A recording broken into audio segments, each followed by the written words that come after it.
మావోయిజాన్ని అంతమొందించేందుకు కేంద్ర ప్రభుత్వం ప్రవేశపెట్టినటువంటి ఆపరేషన్ కగార్లో అంబూస్ఘట్ అటవీ ప్రాంతంలో గత నెల 22వ తేదీన జరిగిన ఎన్కౌంటర్లో 27 మంది మావోయిస్టులు హతమార్చబడ్డారు. అందులో మావోయిస్ట్ పార్టీ కేంద్ర ప్రధాన కార్యదర్శి నంబాల కేశవరావు కూడా హతమార్చబడ్డ విషయాన్ని నిర్ధారించడంతో బంధువులు మాత్రం భౌతికాయం తెచ్చుకునేందుకు చాలా ప్రయత్నాలు చేశారు. కాకపోతే ఛత్తీస్గఢ్ పోలీసులు మాత్రం విచక్షణ రాహిత్యంగా వ్యవహరించి ఆ భౌతికాయాన్ని నారాయణపూర్ అటవీ ప్రాంతంలో అంత్యక్రియలు నిర్వహించి బంధువులు మాత్రం సమాచారం ఇవ్వడం జరిగింది. అయితే ఆయన సంతాప సభను ఏర్పాటు చేసుకునేందుకు కూడా అవకాశం లేకుండా శ్రీకాకుళం పోలీసులు కూడా అడ్డుకోవడంతో ఎట్టకేలకు క్రాంతి భవన్లో సంతాప సభ హాజరైనటువంటి పౌర హక్కుల సంఘం ప్రతినిధి మనతో ఉన్నారు. చూస్తే కనుక ఈ ఎపిసోడ్ అంతా చూస్తే కనుక అసలు ఈ జనరేషన్కి నంబాల కేశవరావు ఎలా ఉంటారు, ఎవరు అన్న విషయం తెలియదు. కానీ జరిగినటువంటి ఈ ఉదంతం ఏదైతే ఉందో ఆ భౌతికాయాన్ని బంధువులకు అప్పచెప్పకపోవడం, ఆ భౌతికాయాన్ని ఏమో అక్కడ నారాయణపూర్ అటవీ ప్రాంతంలో అంత్యక్రియలు, ఈ పరిణామాలను ఏ విధంగా తీసుకుని ఎట్టకేలకు ఈరోజు ఆయన సంతాప సభకు హాజరైన మీరు ఆయన గురించి ఈ మాట. ముఖ్యంగా నంబాల కేశవరావు చరిత్ర ఏం చెప్తున్నదంటే, నంబాల కేశవరావు విద్యార్థి దశ నుంచి కూడా విద్యార్థి ఉద్యమాల్లో పాల్గొన్నటువంటి వ్యక్తి. వరంగల్ కేంద్రంగా ఆయన విద్యని అభ్యసించారు. అక్కడ నుంచి శాస్త్రీయ విద్యా విధానం కోసం, విద్యార్థి హక్కుల కోసం ఒక పురోగామి భావజాలానికై ఆయన ప్రయత్నం చేశారు. ఆ ప్రయత్నంలోనే ఆయన అజ్ఞాతవాసము ఈ 50 ఏళ్ల చరిత్ర మనకు చెప్పుకొస్తున్నది. మౌలికంగా చాలా విషయాలు మనం తర్కించుకోకుండా మౌలికంగా నంబాల కేశవరావు భారతదేశ ప్రజలు, శ్రామిక వర్గ ప్రజలు హక్కులు, అణగారిన వర్గాల కోసం, ఆదివాసీల కోసం, వాళ్ళ హక్కుల కోసం మాట్లాడినాడు అనేదే చరిత్ర చెబుతున్నాడు. అంటే ఒక సత్యం. దీంట్లో ఎవరికి కూడా భిన్నాభిప్రాయం లేదు. ఇకపోతే ఆయన నమ్ముకున్న సిద్ధాంతాల పట్ల, ఆయన నమ్ముకున్న పోరాటాల పట్ల భిన్నాభిప్రాయం ఉంటే ఉండవచ్చు గాక, అది వేరే విషయం. కానీ మౌలికంగా ఈ దేశ ప్రజల ఆకాంక్షలు, ఈ దేశ ప్రజల కోసమైనా మాట్లాడినాడు. ఒక 55 ఏళ్ల సుదీర్ఘ జీవితాన్ని ఈ దేశ ప్రజల కోసము అంకితం చేశాడనేది చరిత్ర. దీని పట్ల ఎవరికీ భిన్నాభిప్రాయం లేదు. భారతదేశ ప్రజలు ఎవరికీ కూడా ఆయన ఎంచుకున్న మార్గాల పట్ల భిన్నాభిప్రాయం ఉంటే ఉండొచ్చు కాక. ఈ విషయంలో కుటుంబ సభ్యులు కూడా స్పష్టం చేశారు. ఆయన ఎన్నుకున్న మార్గాన్ని మాత్రం మేము ఈరోజు కూడా స్వాగతించట్లేదు.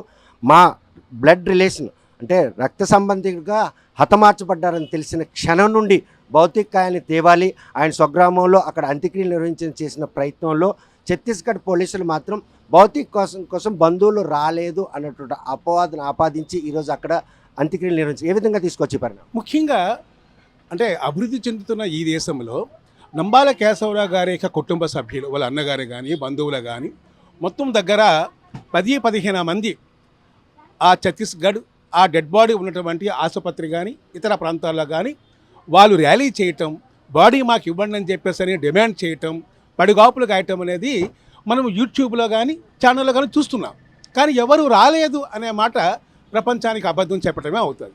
కాబట్టి భౌతికాయం ఇవ్వడం అనేది సహజ హక్కు. అది సరే, ఆయన ప్రభుత్వ వ్యతిరేక చర్యల పట్ల మీరు కాల్చి చంపటం, ఇకపోతే దాన్ని ఎన్కౌంటర్ చెప్పటం, దీని పట్ల దేశ పౌరులు ఆలోచిస్తూ ఉన్నారు. దాని పట్ల హక్కుల సంఘాలు మాట్లాడుతున్నాయి. హక్కులు కాలు రాయడమే కాకుండా న్యాయ వ్యవస్థ ఆదేశాలను కూడా తుంగలో తొక్కే విధంగా వ్యవహరించి అదే మన బాధ కూడా, మన ఆవేదన కూడా. ఎట్లంటే ఎప్పుడైతే బాడీ ఇవ్వలేదో ఆ పౌర హక్కుల సంఘం అలాగే ఇతర హక్కుల సంఘాల మొత్తం కూడా హైకోర్టులో పిటిషన్ వేయడం జరిగింది. హైకోర్టు స్వయంగా చెప్పింది ఆ బాడీని ఇవ్వండి అని చెప్పేసి. ఆ ఆదేశాలకు కూడా పక్కనున్న ఛత్తీస్గఢ్ ప్రభుత్వం దాన్ని ఆమోదించకుండా నిర్ద్వందంగా తోచిపుచ్చింది. మళ్ళీ తిరిగి హక్కుల సంఘాలు వాళ్ళ కుటుంబ సభ్యులు మళ్ళీ కోర్టుకి అప్రోచ్ అయ్యారు. వాళ్ళపై విచారణ జరపాలని చెప్పేసి ప్రజలు పెండింగ్గా ఉన్నది. కాబట్టి ఎవరు హక్కులని, ఆ హక్కుల కోసం రాజ్యాంగ వ్యవస్థని ఎవరు గౌరవించాలా, ఎవరు దాన్ని ఆమోదించాలా? ప్రభుత్వము, పోలీసులు, మిగతా సెక్షన్స్. మీరు ఆమోదించడం మూలంగా ఒక మార్గదర్శకంగా మీరు ఈ సమాజానికి గుర్తింపుగా ఉంటుంది. మీరే ఉల్లంఘన చేయటం మూలంగా ఒక డిక్టేటింగ్ అంటే ఒక నియంత్రణతో ఆలోచనతో మనం ప్రయాణమైతే ఏ సూచకులు మనం ఇస్తున్నాడుగా, కొత్త సమాజానికి ఏ సూచకులు మనం ఇస్తున్నాం? హక్కులను కాలు రాయడమే కాకుండా ఈరోజు మానవ సంబంధాలను కూడా పూర్తిగా మటుమాయం చేసే ఒక హేయమైనటువంటి చర్య నంబాల కేశవరావు మృతదేహాన్ని వారికి బంధువులకు అప్పచెప్పడంలో చొరబడింది. నిజమే? ఖచ్చితంగా మేము అంటుంది ఏంటంటే, నంబాల కేశవరావు యొక్క అమ్మగారు కానీ, వాళ్ళ అన్నగారు కానీ, వదిన కానీ, మిగతా సభ్యులందరూ కూడా హిందూ ధర్మాన్ని, హిందూ భావజాలను నమ్ముతున్నటువంటి వ్యక్తులు. భస్వము మేము ఆయన అంత్యక్రియలు చేసుకుంటాము, ఇకపోతే ఇతర అంశాలు ఏవైతే ఉన్నాయో సనాతన ధర్మంలో ఉన్నటువంటి అంశాలే. కాబట్టి ఆ సనాతన ధర్మ వారసులుగాను హిందూ ధర్మ పరిరక్షలుగా చెప్పుకున్నటువంటి నేటి పాలకులు కానీ ఎందుకు దానిని మీరు పాటించట్లేదు? వాళ్ళు చాలా స్పష్టంగా చెప్తున్నారు, నంబాల కేశవరావు చాలా ఉన్నతమైన మనిషి, ఆయన బాల్యం నుంచి మేము చూస్తున్నాము, ఆయన సిద్ధాంతాల పట్ల మాకు స్పష్టత లేదు, మాకు తెలియదు కూడా, మేము సిద్ధాంతాలు ఆమోదించట్ల, కానీ మా రక్త సంబంధం, మా బిడ్డ, మా మరిది, మా తమ్ముడు అంటే మానవీయ సంబంధాలను కూడా విధ్వంసం చేసే ప్రయత్నం ఎవరు చేస్తున్నట్టుగా సమాజానికి ఏం మెసేజ్ ఇచ్చారు? భారత పౌరులందరూ కూడా చితాభస్మం ఎప్పుడైతే కుటుంబ సభ్యులకు అప్పజెప్పలేదు, దాని పట్ల భిన్నాభిప్రాయం ఉన్నది, ఆవేదన కూడా వ్యక్తం చేస్తున్నారు.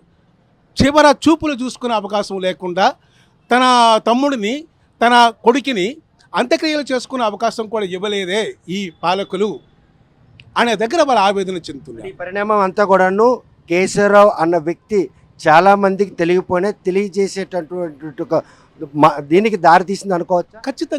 ఖచ్చితంగా ఇప్పుడు కేశవరావు ఆయన అంటే ఉద్యమ చరిత్ర, ఆయన విద్యార్థి దశ ఇవన్నీ కూడా నాకైతే ఏమి కూడా తెలవవు.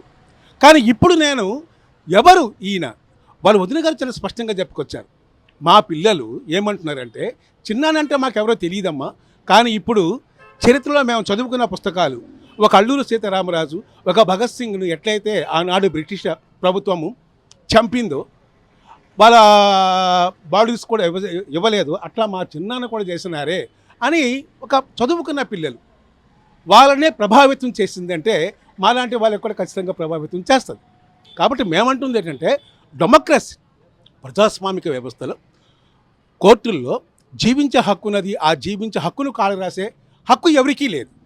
అలాగే మీరు కాసేపు బోటుకప్ప ఎన్కౌంటర్ అనుకుందాం, కాసేపు అనుకుందాం, దాని మీద న్యాయ విచారణ జరగాలి, సుప్రీంకోర్టుకు పోవాలని చెప్పేసి పౌర హక్కులుగా మేము మాట్లాడుతున్నప్పటికీ కూడా కాసేపు ఆ బాడీని, చనిపోయిన బాడీని కుటుంబ సభ్యులకు అప్పచెప్పే ఒక సాంప్రదాయం ఉన్నది, రాజ్యాంగంలో హక్కు ఉన్నది. చనిపోయే మనిషికి కూడా హక్కులు ఉంటాయి. ఆ హక్కులను కాలరాయటం అనే దగ్గర ఏమిటి? దాన్ని డెమోక్రసీ అంటామా, లేకపోతే దాన్ని డిక్టేటింగ్ అంటాం? మీరు హక్కులు కాలరాయడం విషయాన్ని పరిణామాలు తీసుకుంటారు, కానీ కేంద్ర ప్రభుత్వం మాత్రం మావోయిజాన్ని పూర్తిగా భూస్థాపితం చేసేందుకు ఏర్పాటు చేసిన ఖగార్లో మాత్రం ఎవరు కూడా ఆ మూలాలు ఉండకూడదు అన్న ఒక దృఢ సంకల్పం ఈరోజు నంబాల కేసులో ఎన్కౌంటర్ తర్వాత మృతదేహాన్ని బంధువులకు అప్పచెప్ప పరంపర ఏదైతుందో ఈ పరంపర మళ్ళీ కొనసాగేటటువంటి స్థితి కనిపిస్తుంది. రేపు ఎవరిని ఎన్కౌంటర్ చేసినా ఆ భౌతికాన్ని ఇచ్చే పరిస్థితి లేనటువంటి పరిణామం మాత్రం కళ్ళ ముందు కనిపిస్తుంది. అంటే దీన్నే ప్రశ్నించాలని చెప్పేసి పౌర సమాజం ఏదైతే ఉందో ఈ పౌర సమాజం ప్రశ్నించాలి దీనిని. ఒక రాజకీయ భావజాలం, ఆ భావజాలం అనేది శాస్త్రీయంగా ఉన్నప్పుడు ప్రజల మనుగడ కోసం ఉపయోగపడుతున్న దశలో ఆ భావజాలాన్ని నిర్మూలించడం అనే చర్య ఏదైతే ఉందో అది ఏ పాలకులు తీసుకున్నా తప్పవుతుంది. అబ్రహం లింకన్ ఉన్నారు, అమెరికా ప్రెసిడెంట్, ఆయన ఏమంటాడు? నా శత్రువైనా తన మాట్లాడే హక్కును కల్పిస్తాను నేను. డెమోక్రసీ విభిన్న రాజకీయ కలయికలో ఒక డెమోక్రసీ దేశంలో విభిన్న ఆలోచనలు ఉంటాయి, విభిన్న రకాల ఆలోచనలు ఉంటాయి. ఏమిటి ఆ ఆలోచన యొక్క వెనుకున్న నేపథ్యం ఏమిటి? అది ప్రజల పక్షాన ఉన్నదా లేకపోతే వ్యక్తుల పక్షాన ఉన్నది అనేది ఒక డిమార్కేషన్ చేసుకోవాలి. కాబట్టి మనము ఏదైతే నిర్మూలన అని చెప్పేసి ఆలోచన ఉన్నదో అది ప్రజాస్వామిక దేశంలో అది తప్పుడు విధానం. ఆ భావజాలాన్ని, వాళ్ళు చేస్తున్న డిమాండ్స్ని, వాళ్ళు ఏదైతే ఆకాంక్షిస్తున్నారో ఆ ఆకాంక్ష వెనుకున్నటువంటి ప్రజల నేపథ్యంగా, ప్రజల కేంద్రంగా ఉన్నదా లేదా అనేదే ప్రశ్న. ప్రజల కేంద్రంగా లేకుండా ప్రజలని విధ్వంసం చేసే కుట్ర ఉందనుకో, ఖచ్చితంగా దాన్ని మనం వ్యతిరేకిద్దాం. కాబట్టి మేమంటుంది ఏంటంటే, కమ్యూనిస్టు భావజాలము, మార్క్సిజాన్ని, విభిన్న రకాల అంబేద్కరిజాలని, ఇట్లా అనేక ఇజాలు ఉన్నాయి ఈ దేశంలో. కాబట్టి వాటికి స్వేచ్ఛనివ్వాలి. అది తప్పనుకుంటే ప్రజలే వాటిని తిరస్కరిస్తారు. మీరు చర్య అవసరంలా, ప్రజలే తిరస్కరిస్తారు. అట్లా ఉండాలి తప్ప ప్రజాస్వామిక వ్యవస్థలో నువ్వు ఏకపక్షంగానే నా మనోవాదానికి, నా సనాతన ధర్మానికి భౌతికవాదులు, హేతువాదులు, అంబేద్కర్ వాదులు వ్యతిరేకులు కాబట్టి వాళ్ళు లేకుండా చేస్తానంటే ఎట్లా? నా హక్కులు నువ్వు హరించినట్టే కదా. అది పౌర హక్కుల సంఘం ఫీల్ అవుతున్నది. ఈ రెండో అంశం ఏంటంటే, ఒక డెమోక్రసీ, శాంతి చర్చలు అనేవి వాళ్ళు ప్రతిపాదన చేస్తున్నారు. ఆ ప్రతిపాదనను ఆమోదించాలి కదా. ప్రజల ముందు పెట్టండి, మీరు ప్రజలని మనసులో గెలుచుకునే ప్రయత్నం చేయండి అనేది పౌర హక్కుల సంఘం డిమాండ్ చేస్తుంది. నంబాల కేశవరావు సంతాప సభకు హాజరైన ప్రతి ఒక్కరు కూడా ఆయన భౌతిక కాయన విషయంలో కేంద్ర రాష్ట్ర ప్రభుత్వాలు చేసినటువంటి ఏదైతే ఈ దుశ్చర్య ఉందో ప్రతి ఒక్కరిని కూడా ఆలోచన చేస్తుంది. సుమారు 5 దశాబ్దాలుగా ఈ జిల్లా నుండి కానీ గ్రామం నుండి బంధువులకు సంబంధం లేకుండా అటవీలో ఉంటూనే అక్కడున్న గిరిజనుల సమస్యలపై పోరాడుతున్నటువంటి ఆయన భావజాలను కనీసం పక్కన పెట్టి భౌతికాయం తెచ్చేందుకు బంధువులు చేసిన ప్రయత్నం మాత్రం వారికి కనీసం చితాభస్మం అస్థికలు కూడా ఇచ్చే పరిస్థితి లేదు. ఇటువంటి ప్రజాస్వామ్య దేశంలో ఇటువంటి హైందవ తత్వానికి మాత్రం గొడ్డలు పెట్టిగా భావిస్తున్నారు. ఈ విషయంపై మాత్రం కేంద్ర రాష్ట్ర ప్రభుత్వాలు ఆలోచించుకోవాలి.